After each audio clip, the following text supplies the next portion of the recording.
అతడు నా జనుల అతిక్రమలను బట్టి మొత్తబడెను కదా అంటాడు. ఇక్కడ ఎవరి తప్పిదములంట?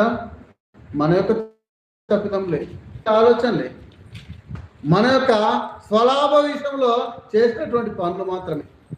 అందుకే దేవుని ఉగ్రత భరించుట యేసుక్రీస్తు ప్రభు యొక్క వశమైందంట.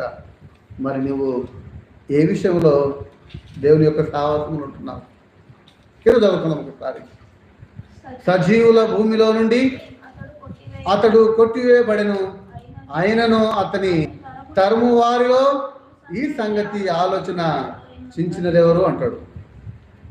చాలామంది ఆయనను తరిమారు, ఆయనను కొట్టారు, అనేక రకాలుగా హింసిస్తారు, కానీ ఆయన గురించి ఆలోచించే వాళ్ళు ఎవరు